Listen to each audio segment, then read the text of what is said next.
Hello and welcome back to the Crystal Vision podcast. We have a very, very exciting episode today with two of my best friends, my soul sisters, Paige Radice and Courtney Smith. This is an episode all about how we met, about soul friendships and how to manifest them into your life. Because I didn't know them. I haven't known them since childhood. We only became friends in really beautiful circumstances over the past couple of years and have actually kept in touch despite being in different countries. So it's such a beautiful story. You get to it's basically like an insight into one of our calls that we have every single fortnight where we hold space for each other, talk about our spiritual perspectives and what we're going through and really just be there for one another. So if you are interested in manifesting soul friendships and finding new people to connect with on a deeper level, then this episode is absolutely for you. So please listen to it, share it with your soul sisters, and enjoy the episode. Hello and welcome to the Crystal Vision podcast, where we dive deep into the strategies and energetics of business, money, and mindset mastery so as to create the next generation of wildly wealthy women. My name is Olivia, Clare, and I'm a serial entrepreneur who is obsessed with giving you all of the tools that you need to create your crystal clear vision of success. Each week, you will hone in on your unique zone of genius and embody the highest version of yourself to reverse engineer your way to your dream life. If you're ready to let go of the hustle and effortlessly call in more money, more growth, and more fulfillment, stay tuned. Guys, these are my bestest friends.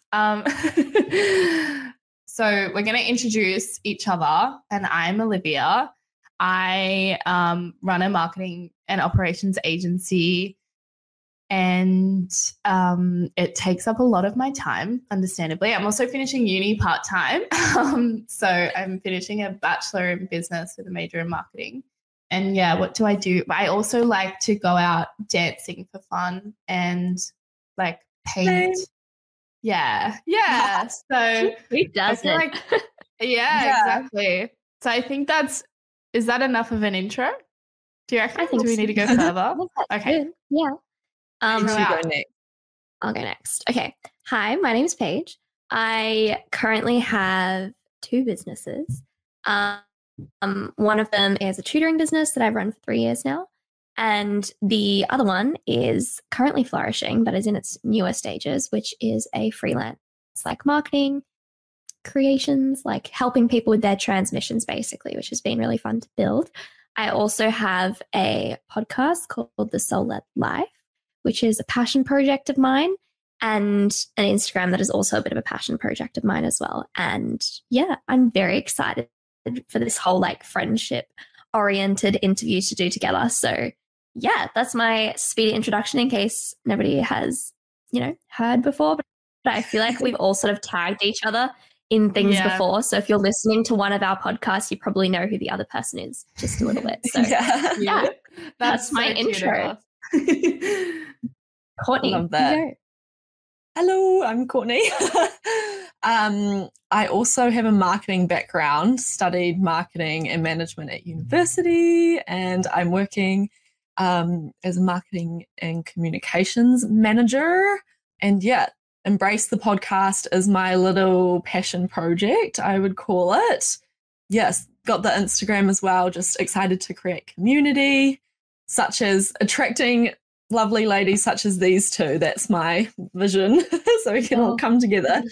And yeah, also very excited for this podcast and the topic. I feel it as though it's just such a natural. We all thought of it separately, didn't we? Yeah, pretty much. Yeah. And we're like, let's all do a 3-way podcast together.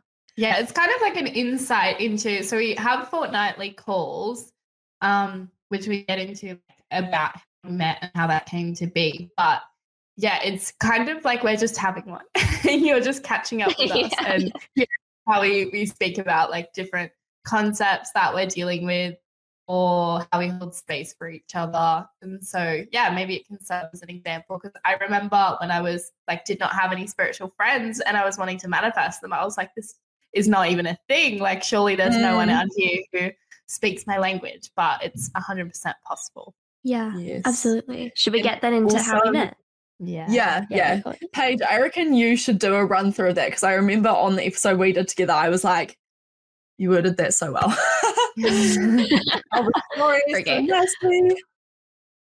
Okay, so we are all very obsessed with manifestation things, mindset, all that sort of stuff. And we all made the joint decision individually to join Catherine Zenkina's Manifestation Babe Academy, which was in August 2021, I believe. I think. Is that right? That's Yeah. crazy. Yeah, I know. It's been like a while. Yeah. So August 2021, we all joined MBA. And in that program, we were encouraged to basically find like an accountability group. And there was this massive Telegram chat with all these people from sort of like the Sydney, Australia, New Zealand, like time zones. And people tried to split off and go into different calls. And we were supposed to have like a bunch of other women on our first call together. But the two of us, like the two being Courtney and Olivia and then myself, showed up on that call. And basically we just haven't stopped calling since. So it very quickly wasn't about the actual course itself, I don't think. And I feel like just got very deep, very fast. And yeah, we have like a group chat that we call Soul Circle, because it sort of feels like we have these like soul connections that we've made together. So that's basically it. I think that's the whole story. Yeah. And we all finally, because Courtney lives in New Zealand, Olivia lives in sort of like rural central New South Wales, and I live in like central Sydney. We're all very like far apart in some respects, and we finally got to meet for the first time all together in person at the end of last year, which was amazing. So yeah, that's beginning of this year. Was it the beginning of this year? Yeah. Oh yeah, that's right. My boss. It is. Yeah, see, timelines are warped for me. I feel like in friendships, I get like weird perceptions of how long I've known people. Because I can't believe I've known each other weird. for like 2 years. Can I just say the funny thing, and like if you know our Soul Circle fortnightly calls, this makes so much sense. It is like foreshadowing. But on the original call, because like there was meant to be literally like 10 people. And I was sitting there and I was like doing other things, and I looked at the chat and I was like, oh, you know, it was like maybe 2 or 3, maybe even 4 or 5 minutes into the call. So I was late, which I'm always late to the call. Which hasn't really changed. 5 minutes late. Yeah, that's the foreshadowing. But I was like, oh, I don't know. Should I go? Should I not go? Like maybe it'll be weird. And I was like, oh, I'll just join. Like I don't have to go on next week. And like I literally am so grateful every single day that I joined the call, because like no one else said anything in the chat either. So it was just literally us being like, oh, well, I guess we should see each other next week. So it just goes to show like such a split decision can like literally fork your life in 2 different ways. Yeah. But yeah. I love this saying, Cool. like 20 seconds of insane courage is all it takes for like most magical things to happen. And it's like such a short, split second thing. But yeah, absolutely. It really does. Yeah, it's funny when you can look back on things as well, and because it might not have seemed like a big thing. And this can be the same for like when things go wrong as well. You can like just say something casually to someone and then you have no idea like the butterfly effect or whatever that's going to be. Yeah. It's actually crazy. Yeah. It's just, it goes to show like trusting your intuition, even if it doesn't really, make sense. And I think what's great as well for like this trio especially is a lot of people in that chat as well, I did notice like much older. So it's been really nice as well to have, I feel like in some respect, we're all teachers for each other, but like we're the same, near the same age bracket. Very similar ages. Right. Yeah. Because I feel like we're all like so similar, but so different at the same time, which I mean, you could say that about anyone probably, but there's just sort of, you know, little tidbits of knowledge that each of us have in like different areas. So I feel as though it's like so well-rounded when we all come together. Yeah, absolutely. It's so bizarre. Like, go, Olivia. Okay. This is the only issue that happens on Zoom calls when you do stuff like that. But I was just going to say, I even remember in our first calls together, Courtney and I were both getting more interested in human design. And then Olivia gave us like a full-blown reading and came prepared with notes, and it was great. And I actually think that was not that it's definitive of who you are, but like understanding each other and going really deep into like, do we agree with this stuff, or was good in getting to know each other in a virtual setting. So I feel like that maybe that's a good point. Yeah, because I was like, oh my God, wait, I can like you can totally see. And like I relate to my human design, and I relate to like I feel like your human designs are not indicative, but like reflective of who you are as well. So that's such an interesting point. Like we weren't scared to be like, look at my chart, like just go into all my centers. Are they open or shut? Yeah. And what does that mean? But yeah, no, I was just going to say, it's like weird how because I used to always hear about people who had like internet friendships. And I'd be like, that's so weird that you just that you chat to virtually, but you don't really see in person. Like, how does that work? And it's actually quite bizarre. I never really thought the fact that like we do have such a strong connection as three of us, considering the fact that our meeting was complete like accident almost. You know what I mean? Yeah. It just makes it feel a little bit more destined, I guess. Yeah. And purposeful. And obviously, since we sort of came into it from the MBA course, which in itself is like, diving deep, we sort of started on that wavelength. Like, I feel as though a lot of female friendships do end up being quite deep and like emotional because, when we're in our feminine, that's sort of just, the way things flow. But to like really start on that foot, I think is quite a unique situation and like really special. I don't think there was a lot of small talk really. I like that. It's refreshing. It's so true. Should we go then into maybe like how to sort of open yourself up to those kinds of friendships and like deeper ones? Does anyone maybe have any things they think they actively did that made them able to receive that level of like friendship or like that moment? It's a good one. Paige comes in with the hard-hitting questions for us. I feel like awareness was a really big step for me. I'm still working on vulnerability in my relationships, but I feel like making the choice of saying, I want something that's a bit more than surface level. I want a friend that I can talk to about this, because especially going through a spiritual awakening can feel so isolating sometimes, because you're like, I'm literally seeing like, this is not like, this is 3D stuff. Where's some of my 4D? Like we can see beyond this. So I think setting the intention was really important, and saying like, I want to have friends in this field. And I didn't like personally get specific about where it would come from or what that would look like. And it manifested anyway. But I think intention setting and being clear that that's something that you want is really important. Yeah. Acknowledging it. It's sort of in contradiction to what you've said, but it's sort of what I'm about to say sort of ties in as well.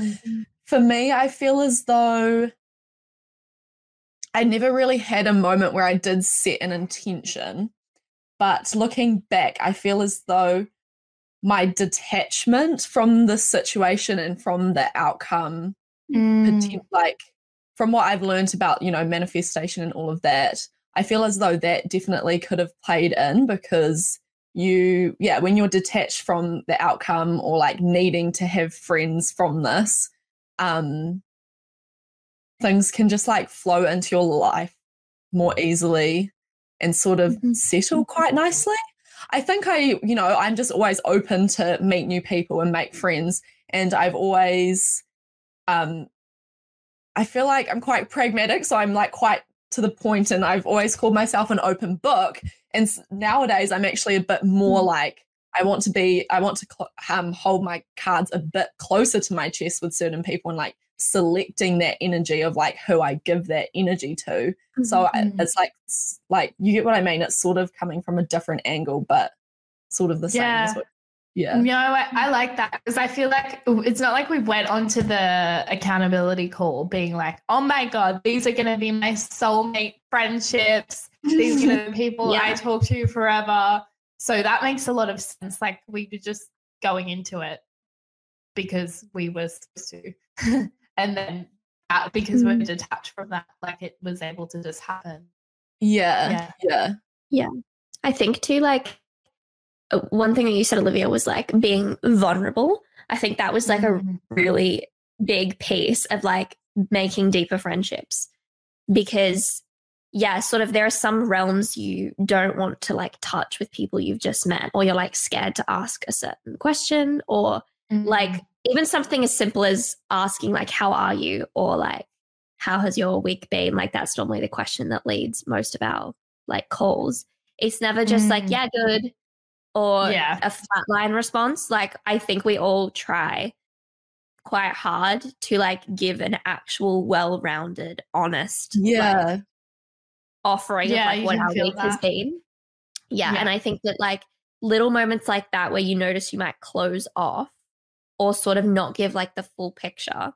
I think that like when you're vulnerable, it also inspires other people to be vulnerable as well, which just naturally makes something a bit deeper. And I think too, like Courtney, you were talking about holding your cards like closer to your chest. I think this also just acknowledges that there are different friends who serve like different purposes. And I heard it visualized once as like you have spheres that's like your closest friends are like in that very inner sphere, and friends can move in and out of different like depth levels, I suppose, just as like you go through life and like different experiences. But acknowledging that like not every friend has to be the one that you like deep dive into and you know, talk about the things you'd literally talk about like in therapy. Like not every friendship needs to be that. And it makes it more potent when you've created a space for like certain friendships where it is that. I think that like what you said brought up is that in terms of vulnerability, I feel like we've created such a safe space with each other that if anyone said anything, like there's only ever support, and we all really make an effort if someone's going through something to say like, I'm here for you. You don't have to talk about it if you don't want to, but you need to listen. And that effort and that mutual effort is what makes the connection really strong, I think. Yeah. And also something that just popped into my mind is, I mean, I obviously know you guys well enough now anyways that I never would think that you would like go off and tell people. But I feel as though we had quite a unique container because we don't know any of the same people. Well, we didn't when we like first started.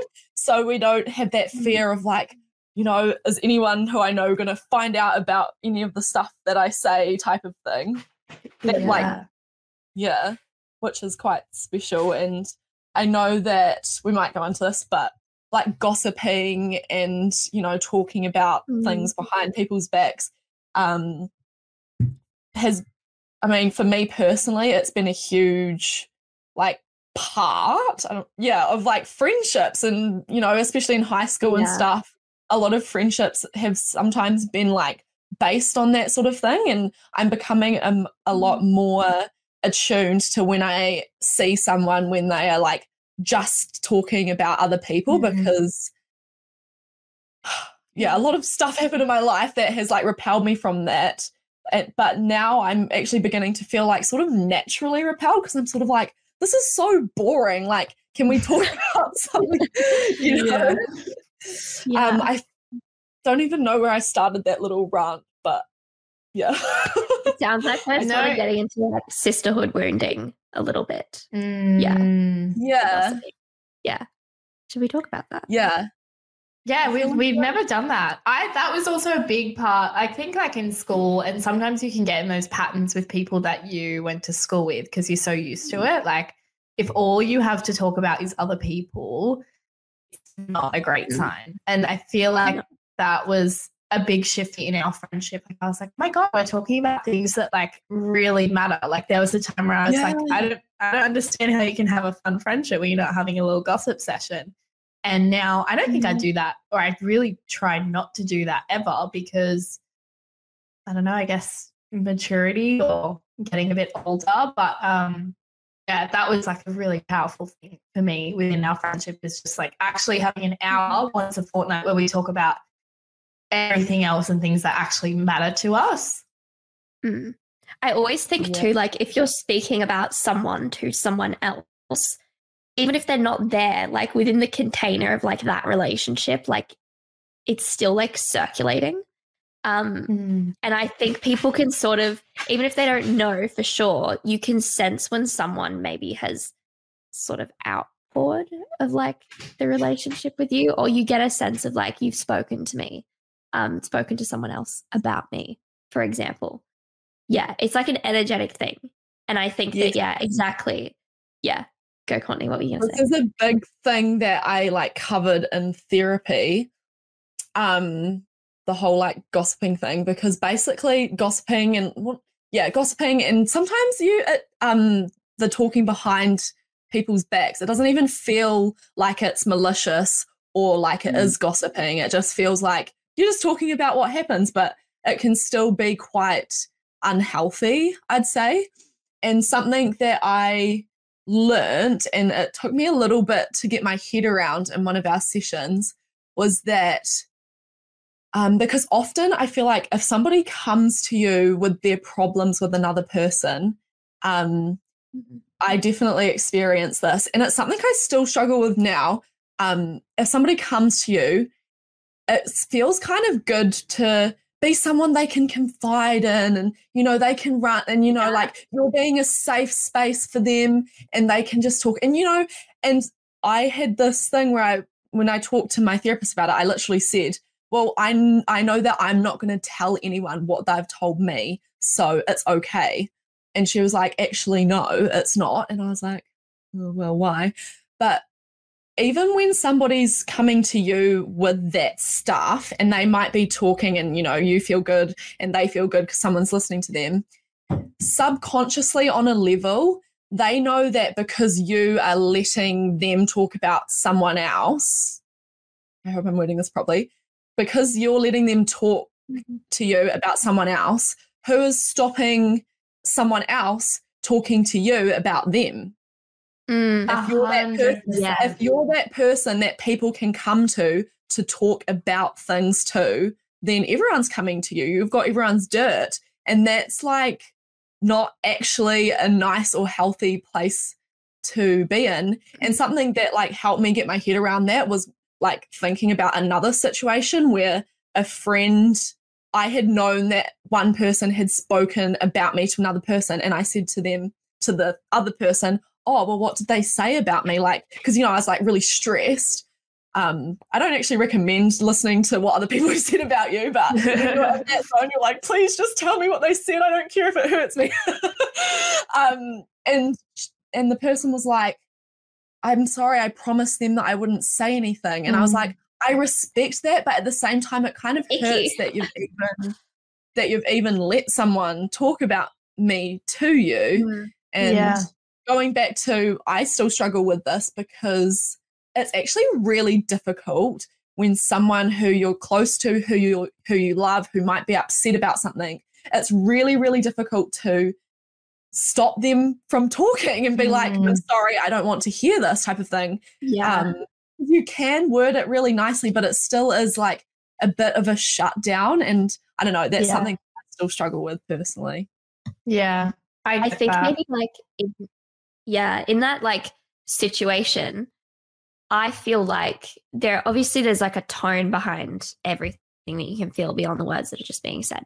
And if somebody is like talking to you about someone else, I think you can still bring problems to like your friends and like seek their advice and seek their support in a way that isn't like flinging the other person through like the dirt. Yeah, or disrespectful.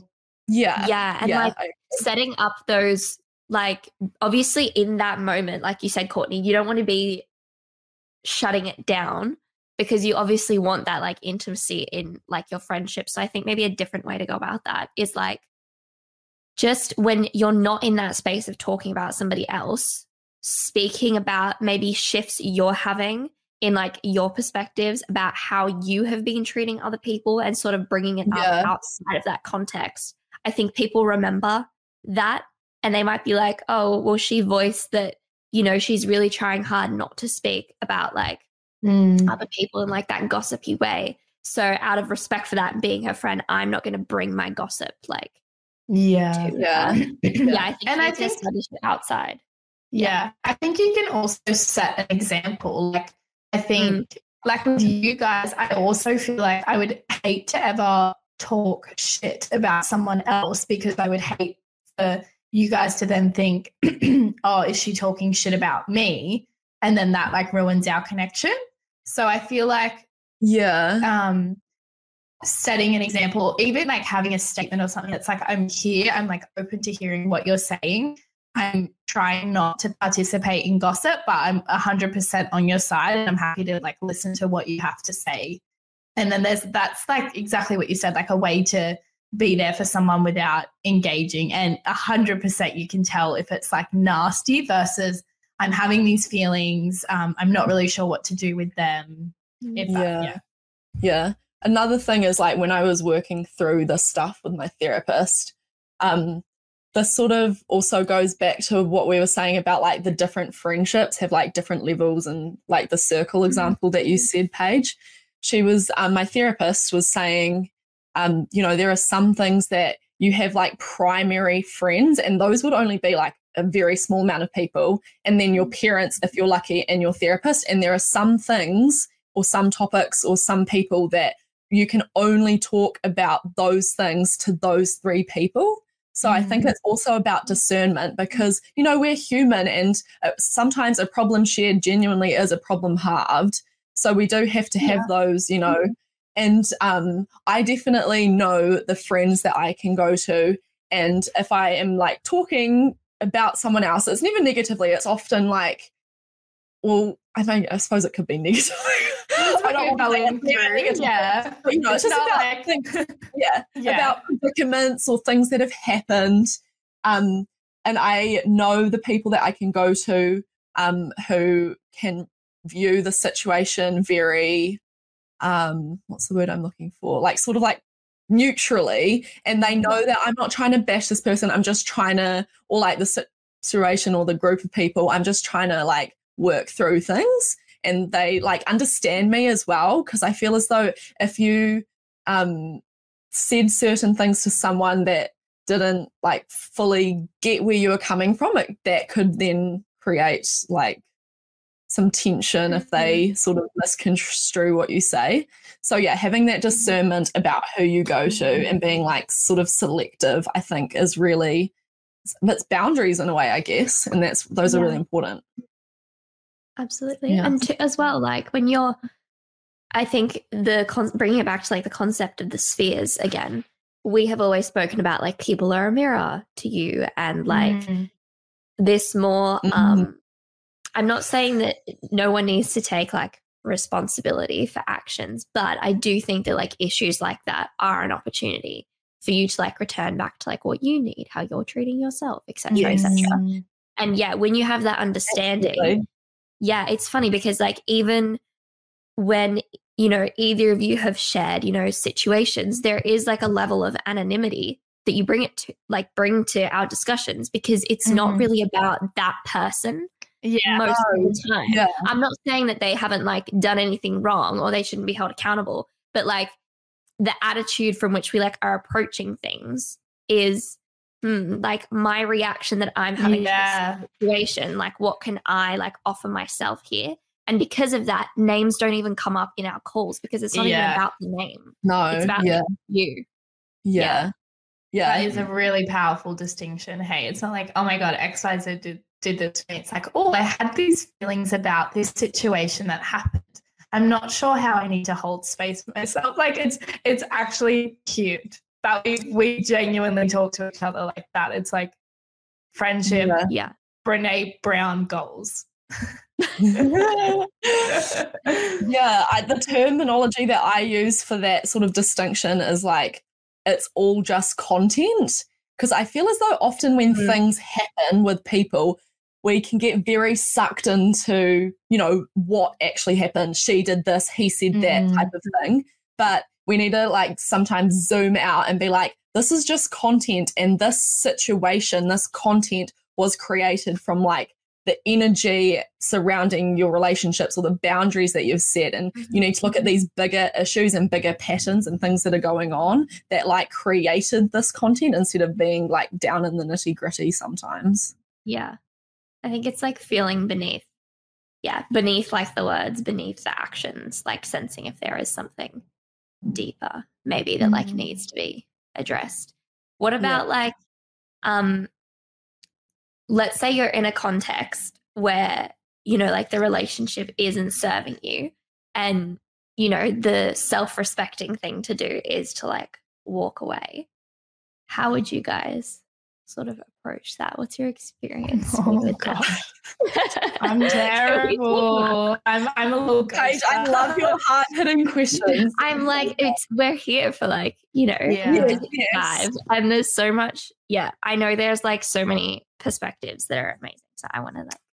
Have you guys ever like done that before? Like had a friendship where you would like send this person a message or sit down with them and be like, hey, I just feel like it's almost like a friendship breakup. Like I feel like it's not aligned for me, because I've never done that. I've never been like healthy enough to do that. I've had friendships in the past where you just kind of naturally stop speaking to each other, and like I'm very much like, if someone doesn't make as much effort, then I'm not gonna like reciprocate. But I feel like I'd just be so sad. I don't know what to do. Yeah. I was gonna. I feel like the most common. Yeah, go. Sorry. I'm just such a sucker. Like I want to be friends with everyone, and I want to get along with everyone. And this is like, it's the people pleaser. You know, I've always sort of been like that, and it's something that I'm sort of working through in a way at the moment. Like learning to be okay with like I mean, I know that not everyone is your person or your people. But yeah, I think I just still deep down have this desire of like, we can all get along and be friends, all 7 billion people of us in the world.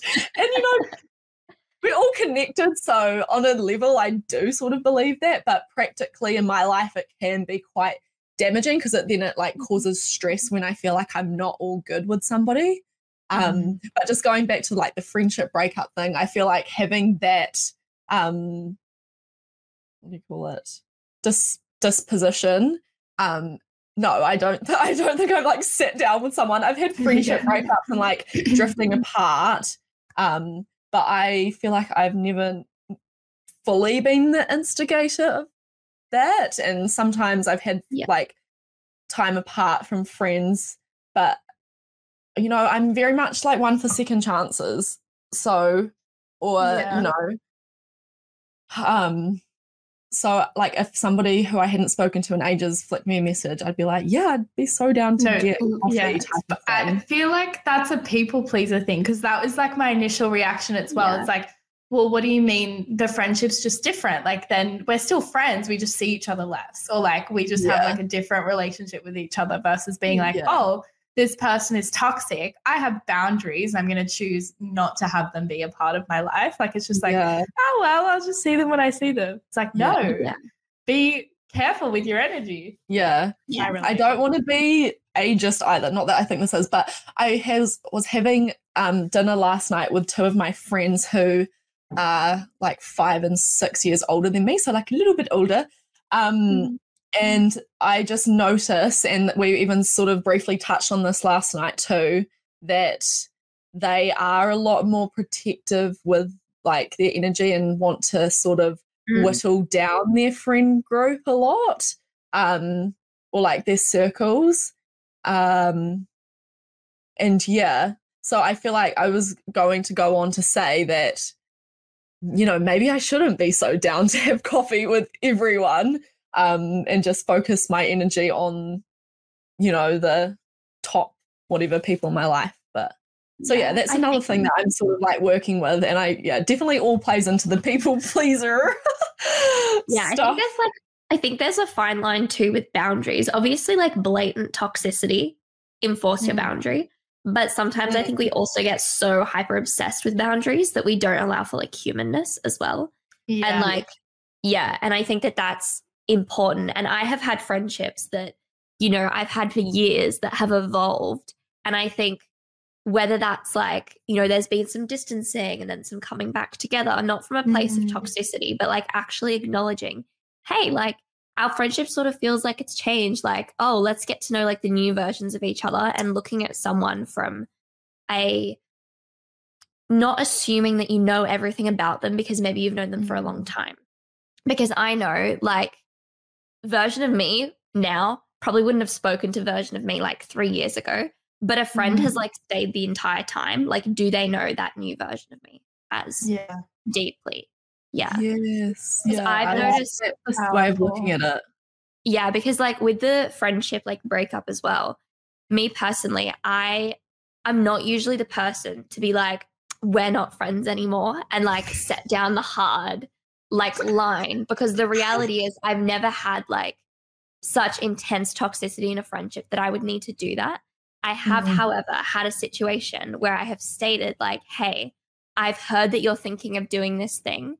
And like, that's like sort of a boundary that I don't feel good about you crossing. And I've had a person like go and do the thing anyways. And then from then on, I will distance myself. Yeah. But it's not like I'm saying to the person, our friendship is over, because that person knows and can sense that like energetically if they know they crossed the boundary anyways. So I don't think there necessarily needs to be like this.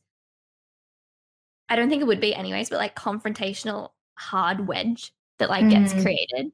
But yeah, just like if there is a situation. Sorry, Olivia. At the same time, I feel like it's just so nuanced, and it probably depends on the situation. Because I feel as though sometimes there can be too little communication, and just depending on like, oh, she'll get the message eventually. Like if I just don't, true, type of thing. Because I feel like I've definitely been on the receiving end of that energy, and it's not nice. That's along the lines of what I was going to say. Is I feel like friendships are obviously such an important relationship in our life, and when we look at the level of communication and boundaries and I like this, I don't like this, that we speak with our friends about versus what we do in a romantic relationship, it's not even correlated. And so I think almost like, what would our friendships look like if we approach them from that perspective of like being a really important relationship to us, rather than just saying, oh, like that thing annoyed me a little, like just won't bring it up. It's like actually being open and vulnerable and saying, hey, I really love you. I don't like it when you do this. Would you be able to respect my boundaries and not do that? Like I feel like it would just completely change, but we're so conditioned to have superficial friendships and not set boundaries and not have those communications and discussions with people who are important to us in that way. I totally agree. Like, I was going to say like the whole, if you say, hey, I don't like this, can you do this? I love that, because I think sometimes we're so focused on I don't like, don't do that. And like knowing what we know about like the subconscious and the brain canceling out negatives, it's way more like effective to try and inspire someone to sort of like treat you with what you do desire, and having that lead communication rather than don't do this.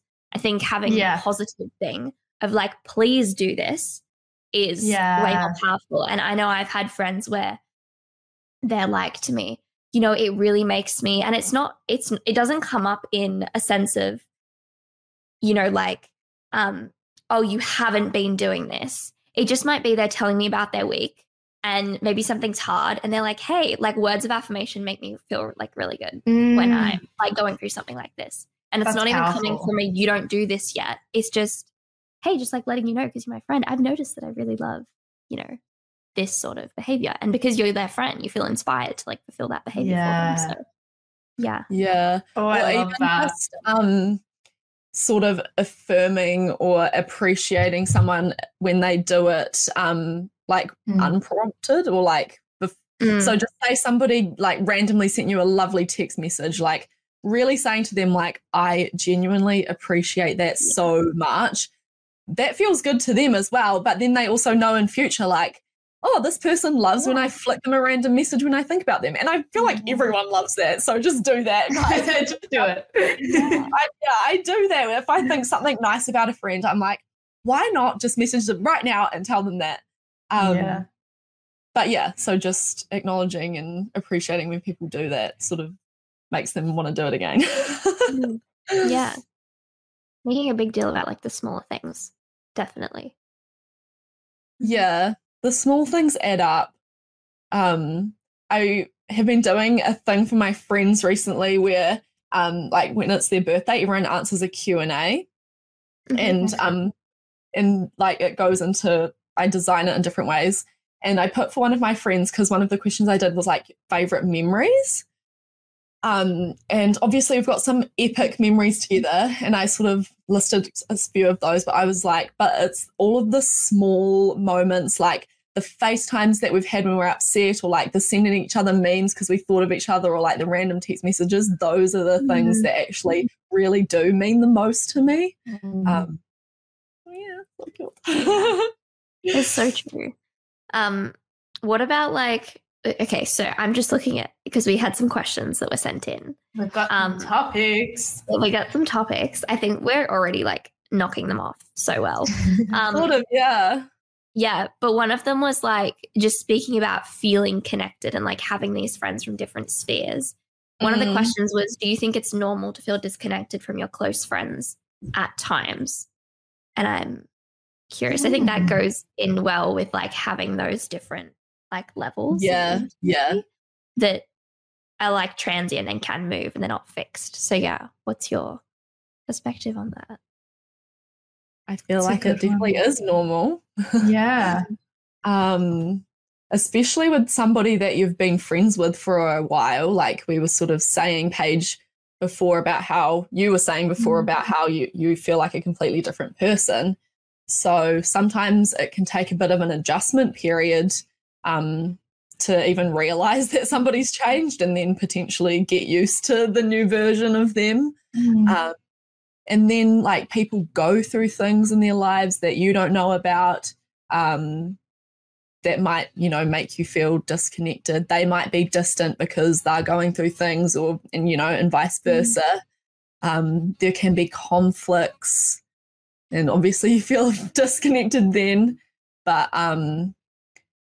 yeah, relationships relationships are often conflict and resolution. So if there's conflict, there needs to be resolution to keep going. But feeling disconnected isn't necessarily a conflict. But yeah, long story short, I do think it's normal and don't need to stress out about it. But I feel like it also comes back to the communication. And depending on the situation, sometimes it can just be really healthy to just flick your friend a message and be like, I've been sort of worried about this, and what are your thoughts, or something. And leaving it open like that is good, I reckon. Like, what do you feel? Not being like, are you mad at me or something like that. But also, I feel like you've got to, practice discernment and think, is this just my own brain being a bit silly? Because sometimes I just will get anxious and I'll be like, oh my goodness, is this person mad at me? And I have literally no proper evidence to back this up. I'm just being like an anxious little human, and I'm like, you don't need to message them. Just chill out. Like, nothing's happened. Yeah. It's fine. And also a thought that helps me when I'm in that state is that, if somebody does have a problem with you or something that's happened and they don't voice that to you, then that's not actually your thing to be worried about. Yeah. It's for them to hold and deal with until they make the decision whether or not to bring it to you.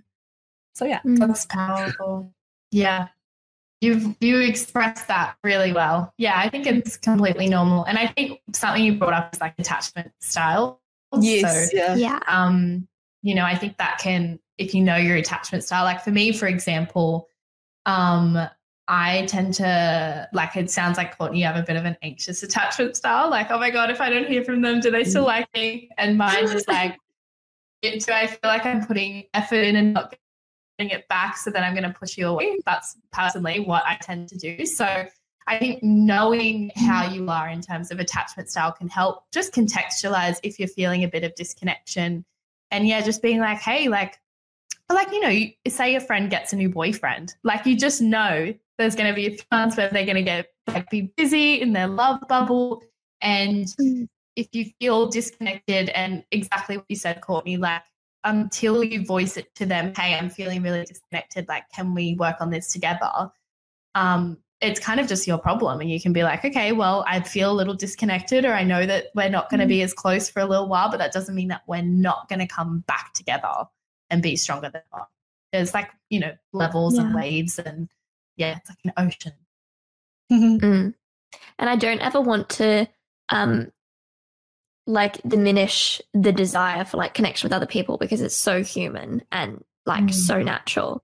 But in those moments, if you are feeling like a level of disconnection, and let's say it's something circumstantial, like your friend has just got like a new boyfriend and they're in that bubble and they're enjoying that, maybe that's also an opportunity for you to think about how you can deepen the connection with yourself in a respect. And I don't necessarily like the idea of like, there's a lot of nuance around this. I hear the phrase like, be your own best friend. And I think sometimes that can lead to maybe hyper independence and not like acknowledging that you need connection. But I do think that in those moments where maybe you are feeling a little bit disconnected, and it's not that anything like material has happened, like in changing the friendship, maybe having more of a connection to yourself and like what you need means you'll actually be able to voice those things better in the future and make the friendship better.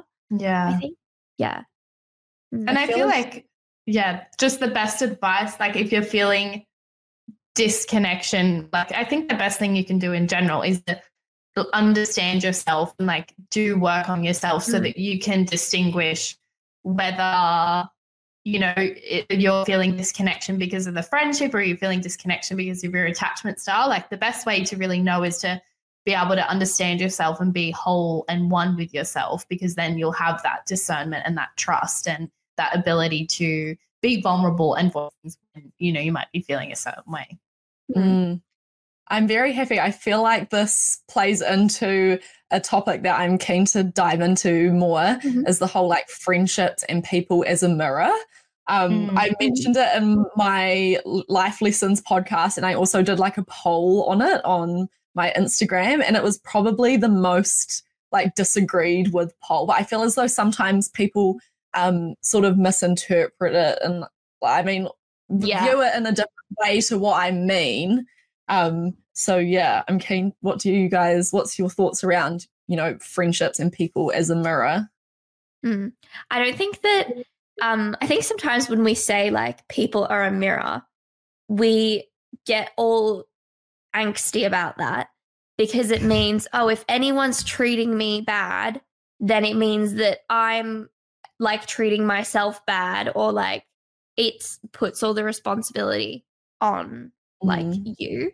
I think that's sometimes where like the conflict with that is.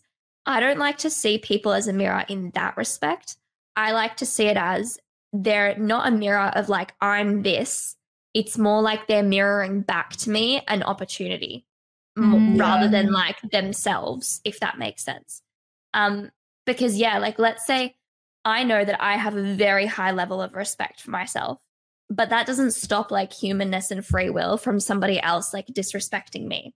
And just like tuning into myself, I would look at that, and I'm not going to say, oh yeah, I'm disrespecting myself because that person disrespecting me for like a minute of their time. That in that respect, which I think is how most people interpret it if there's not context around that saying, that I don't agree with. What I do agree with though is like, okay, let's say that person is disrespecting me. I'm being like mirrored an opportunity to decide how to respond to that situation. Yes. Rather than like, I'm that person. Yeah. That's my belief on the people and mirrors. But I do think that if we look at like the shadow self, there are also moments where, let's say somebody really triggers you and like you can't stop thinking about them, that sort of stuff. I normally know just from self-awareness, there's something within them that maybe they have, that they're expressing, that maybe I really want to, but I'm frustrated that I can't. So not that I can't or that I won't, or I haven't like done the work to be able to do that. Not so much nowadays, but when that rises up, that's a different kind of mirror. I think there are different kinds of mirrors. Yes, yeah, definitely. Yeah. I think another way that people often misinterpret it from what I've seen is when I say that they think that it means that like I mirror you like physically or in a way like, oh, if you hang around this person too long, then you like start to mirror them, that type of thing. And I'm like, I don't necessarily mean it in that way either. The second sort of angle that you gave, Paige, is the way that I view it most of the time. Often if even with my younger brother, just before this popped into my head, because I was like, you're so ungrateful. And I was like, damn, I can be ungrateful too. Often what really gets you about other people, it's like quite hard to turn it back on yourself. But if you're being really honest, sometimes what really gets you about other people is very present within yourself. And it's that tension and that sort of I don't want to say hatred towards yourself. It's because obviously those negative emotions about yourself don't feel good inside of you. So that's why it's easier to reflect that anger about that quality like onto other people instead of directing it towards yourself.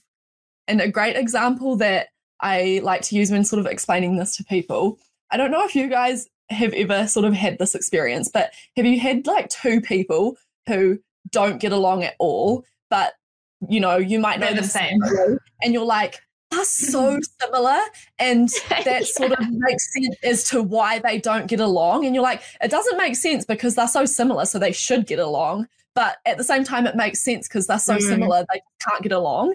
And I feel like that is like a perfect example of like, because they must really see the thing that they don't like about themselves and that other person, since they're so similar. But I mean, I like to use it positively as well. Often what you see that you really admire in other people is like you've got that inside yourself as well, but you might not be able to recognize it. So lacking the recognition. Not all doom and gloom. No, it's not at all. What are your thoughts, Olivia, on the people in mirrors? Yeah, I think jealousy was a big thing that sort of helped me, or like this concept helped me with, because you know, like you look at someone and be like, oh my God, they're driving a Porsche. Like, I hate them. It's like, no, you don't. You don't. I want a Porsche.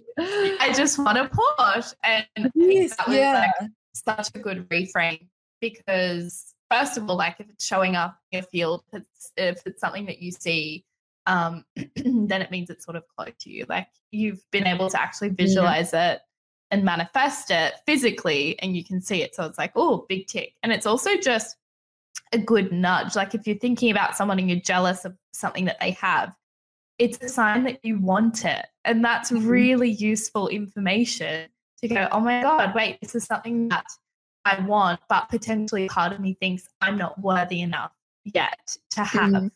And so you get to sort of work on that with yourself and say, why do I think I'm not worthy? Or even just be like, okay, like I actually want that. That's great. Now I know that. And I can, you know, set intentions or work towards that. So I think the mirrors concept really helped me with jealousy. But I also like what you said, Paige, about having it be an opportunity for how you get to respond to something, because it can feel sometimes like, oh, I don't like this quality. Why am I being treated this way? Have I not done my work right? Have I not done my self-care right? Or, you know, is it because of X, Y, Z?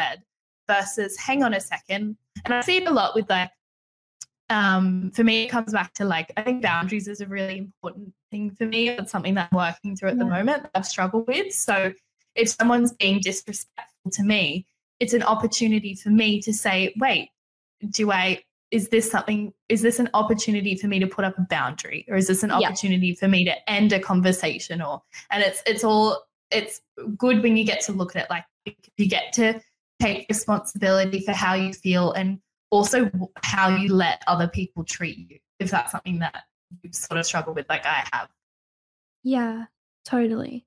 I love the whole point about, the wanting something like that the person has. And I remember like months ago, I came up with this analogy that like the world is your living Pinterest board. And like if you see it and it's popped up on your like explore feed, it's because it's something that is, like you're interested in or like magnetized to in some way. Yeah. And I think it also goes to like immaterial things as well. Like I know for me, I really resonated, Olivia, when you said about the jealousy. If people trigger me, it's normally jealousy. But what I have found, it's not normally material jealousy for me. It's expressive jealousy. So like they get to express themselves in a certain way, or they're like embodying a certain trait that I don't think is like safe for me to embody. And like even in high school, I remember so much of that. The people who would trigger me the most were the people who were deeply in their feminine and very comfortable in their sensuality. And like back then, nah, not a safe space or a safe realm for me whatsoever. And that would like upset me, and I'd get like, angsty about that. So I think there's just like so much potential that like friends can offer you in like any sort of healing journey, I think. And like, this is why I also believe that sometimes like if you are listening to this, I think you do want to, like better yourself and become self-aware and like all that sort of stuff. I think we can get really obsessive doing that work on our own when like, because people are mirrors to us. I think we get there so much faster in like relationships with other people, whatever 100%. The type of relationship that is. Yeah. Which is why these like the calls have been so valuable as well, like over the past couple of years, because it's just like accelerated the process, I think, for a lot of us. Correct me if I'm wrong, but that's how it's felt for me. No, definitely. Something powerful about having someone hold space for you. Like I had a FaceTime with my family the other day because I was like anxious about something. And, just like having someone to sit there and listen while you, excuse the dogs, while you talk yourself around in circles. I don't know if anyone else does this, maybe just me, but like, or we will have a call. And I think I remember maybe Paige, you saying, hey, I'm thinking about doing this thing. I'm planting this seed. I just want to let you guys know. And then maybe like one call later or two calls later, you come back and it's like, here's where I'm up to in terms of developing it. But just having people who are there for you during that process, it creates such safety because you're being held. So you're not like, I don't know, like you feel safe to go out and try it and to try on the concepts and feel into it and develop. Yeah. And just to get super like esoteric, there's sort of the belief about soul contracts and that sort of thing, about how, for anyone who's not heard of soul contracts, it's sort of the idea or, myth, I don't know, that before we come to Earth, our souls, have contracts that I'm going to come into your life to teach you this lesson during your lifetime.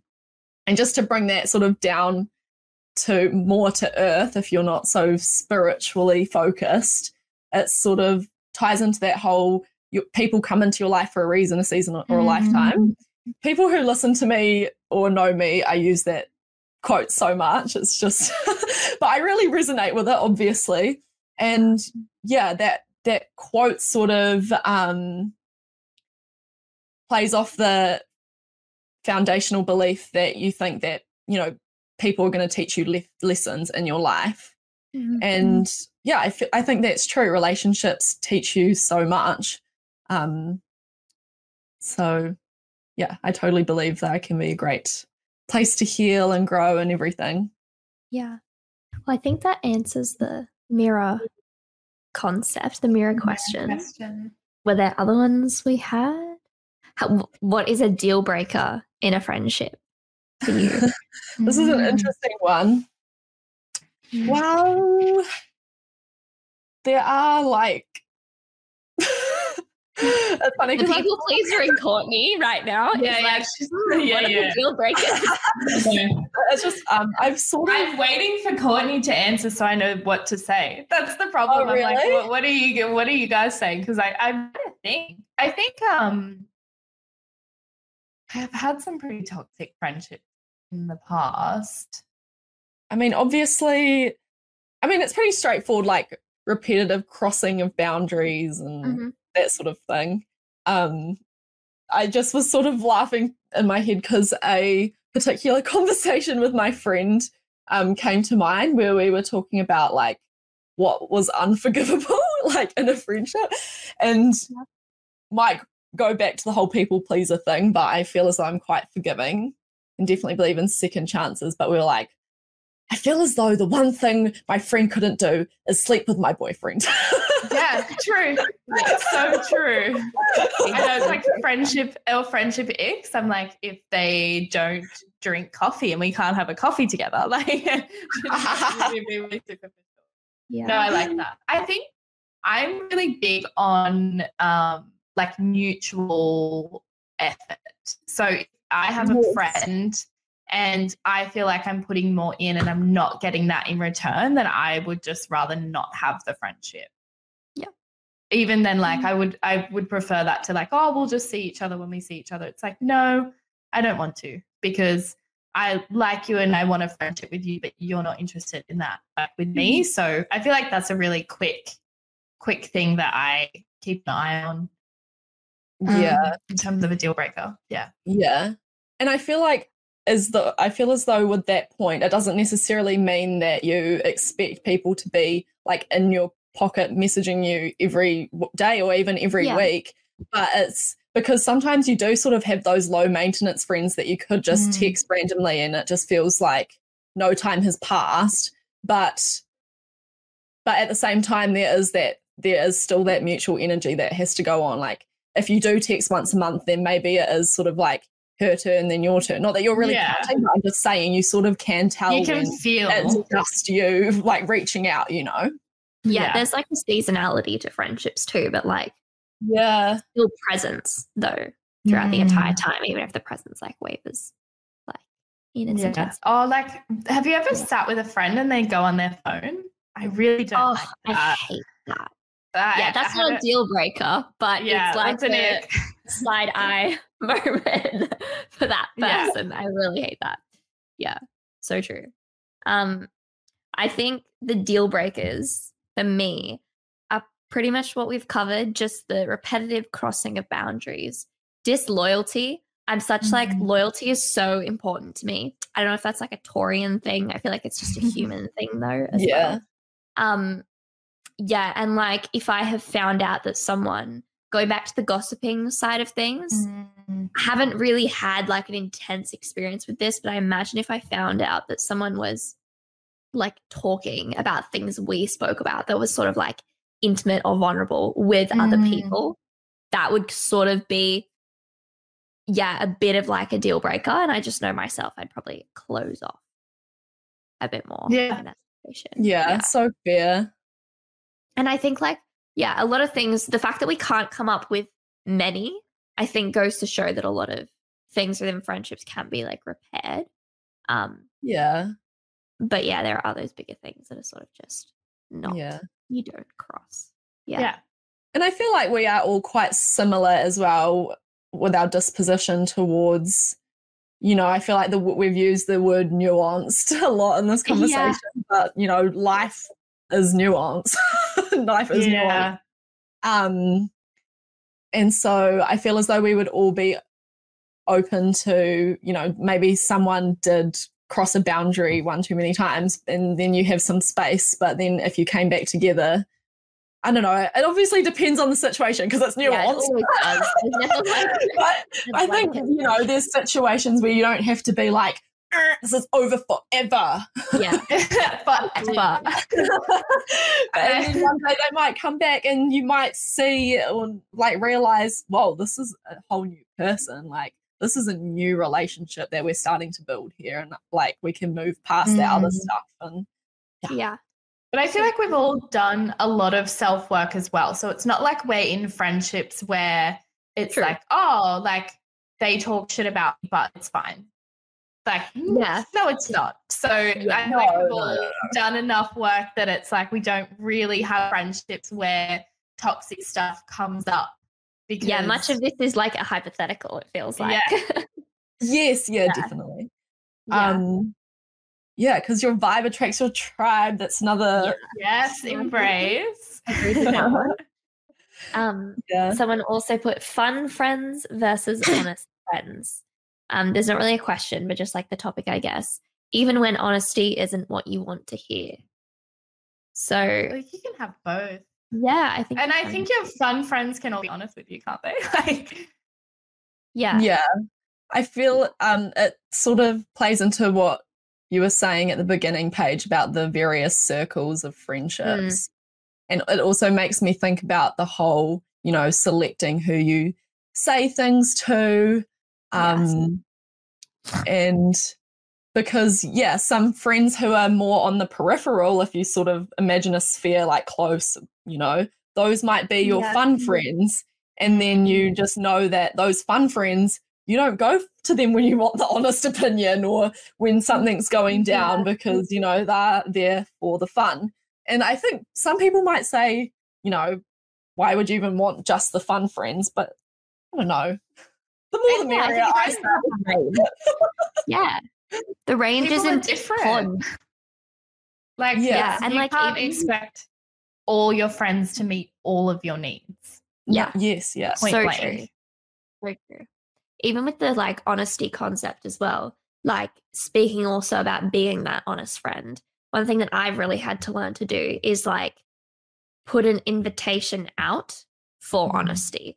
So what I mean by that is not just like offloading what I think about a situation just immediately, because sometimes the reality is people don't want like solutions or they don't really want to hear the honest thing. They just want to like be in their feelings with you, which is like totally okay.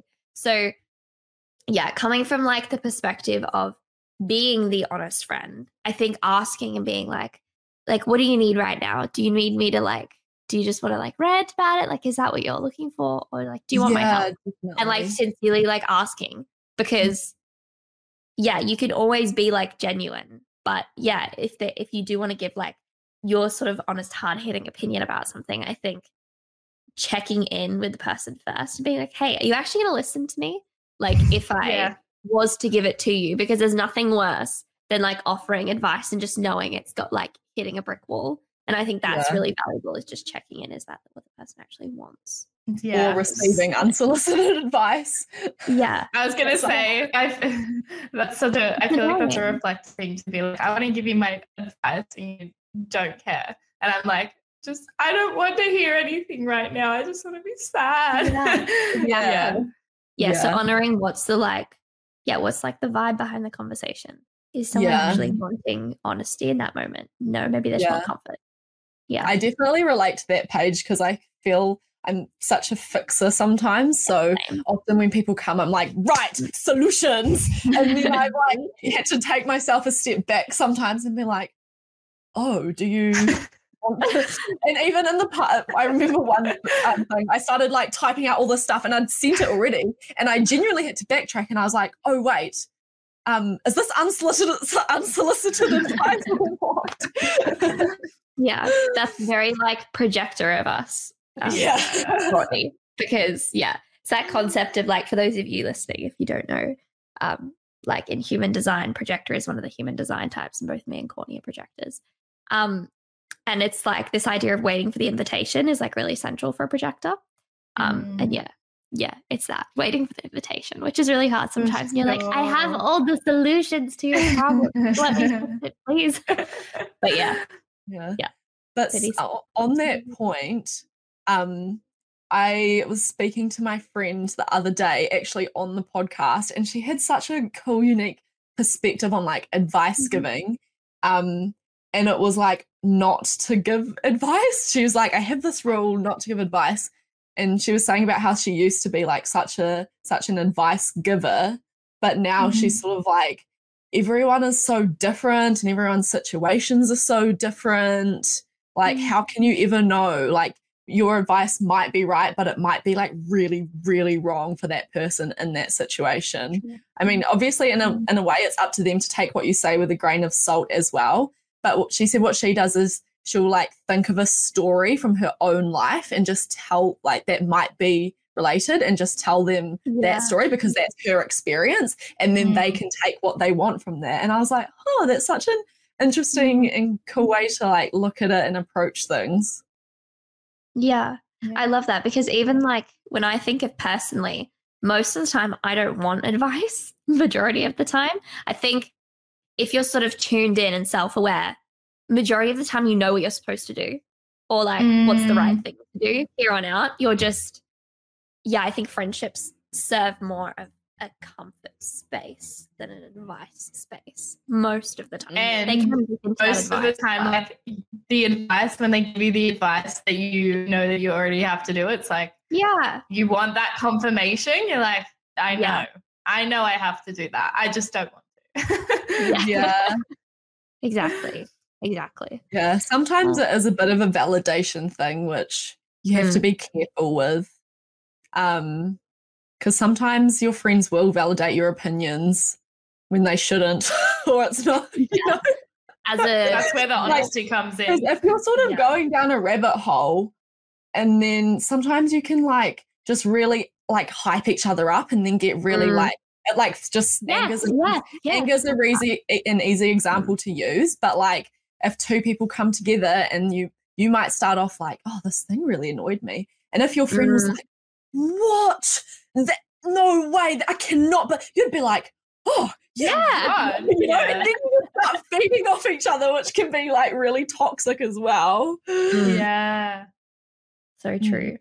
I think there's like, definitely self-awareness, I think, is just the ultimate ingredient here, because if you have self-awareness, you're like less likely, or even in that situation, you'll notice that that's starting to happen too. I think it's so like foundational to all friendships is some level of self-awareness. I think as well, like it's good to have friends. So we kind of seem to gravitate towards people who obviously we have like common interests with. But when you are like self-aware and have done self-work, you can hold space for people who have different opinions of you. And I think that's really important in friendship, because then you might go into something with all your like mind drama, all your like trauma responses, all of the ways that you handle things. And someone who's really different to you can sit there and hold space and say, I don't see it that way because of X, Y, Z. I think that is really important, is having friends that actually look at things differently to you, because they can offer you new perspectives and ways of seeing things that you wouldn't have experienced otherwise. And it, even just like honoring the difference too in views. I know we've spoken about this plenty of times in our calls, but like learning to hold contradicting views where like the intent behind a person is good, and to actually like receive it and see how it sits with you is super important as well in any relationship really, but like friendships especially, because I think sometimes, I don't know, like there are some people where I have seen that sort of all their friends feel the same, like a little bit like duplicates of each other.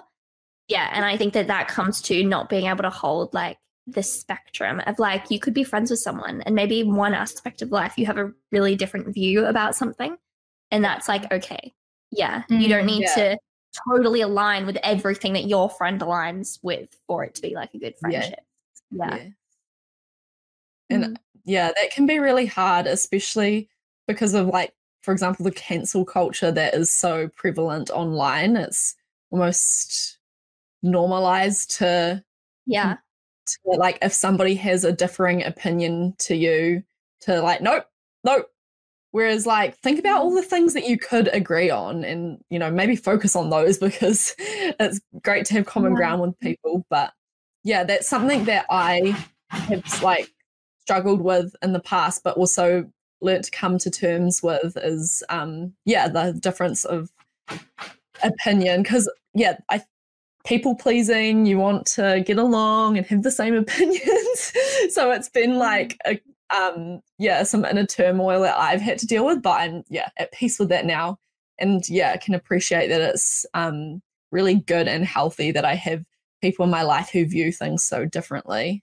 But we still love each other so much. And imagine if I just cancelled that person because they had this like quite different opinion to me. I would lose out on a great friend and so much love and joy and memories, you know? Yeah. Yeah. So true. I feel like that was a nice end. Was there any other questions that we haven't covered? I'm looking at the I feel like our combos have nicely covered everything that got like sent in and that we wanted to cover. Yeah.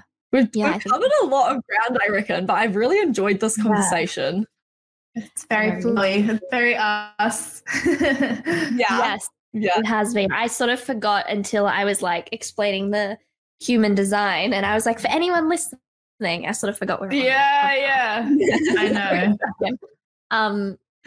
Do we want to maybe go around and talk about where to find or connect or share the thoughts for like each of us maybe? And we'll obviously all put it in the show notes of like our different episodes where we upload to. Yeah. Yeah. Yes. So if you wanted to find me or listen to more of like the soul-led life and the stuff I'm putting out, my Instagram is at paige.radice, which will be in the show notes. Come DM on Instagram. Love having DMs. Love using the voice notes feature. Let's get like very deep in the DMs. It's my favorite thing to do. And episode-wise, the Soul-Led Life is on anywhere basically that you listen to your podcasts. So have a listen to those as well. And if there is anything that you disagree with, want to dive in deeper, speaking about like holding the full spectrum of different perspectives, I'm here for all of it. So yeah, that's where you can find me. Okay, so anyone listening can just mentally copy and paste all of the things that Paige said to my ending as well. This is something I've noticed about all of us. We're always like, DM us, we want to talk to you guys, which I think is really we love nice. chatting on Instagram. Yeah. So yes, DM me. You can find me on Instagram and TikTok at Embrace the Community. And my podcast is Embrace the Podcast on all of the podcast platforms. So yes. So I am at Olivia the Integrator on Instagram. Likewise, love having a little chat in the DMs. I have a podcast as well called the Crystal Vision Podcast. And you can learn a little bit more about my business if you want. All the links are sort of in all the stuff. Everything's interconnected. But yeah, same deal. Instagram and Apple Podcasts and Spotify. I'm trying to think if there's like something really left field. I'm like, go add me on LinkedIn, but it's not really a thing. I'm like, let's do words with friends. Yeah, pretty much Instagram and the podcast is good. But thanks for listening, everyone. Yeah. Thank you so much for listening. This has been like a great joy. And wait for the next one, the next episode from all of our podcasts. Yeah. It's going to be a series. Yes, we should do a part 2. Yes, we should do a part 2. If there are any, if you hear about any topics or anything else you'd like us as a trio to dive deeper into, let us know as well. Cool. Yeah. Okay. Until the next of all of our episodes. Yes. We'll see you then. Bye. Bye.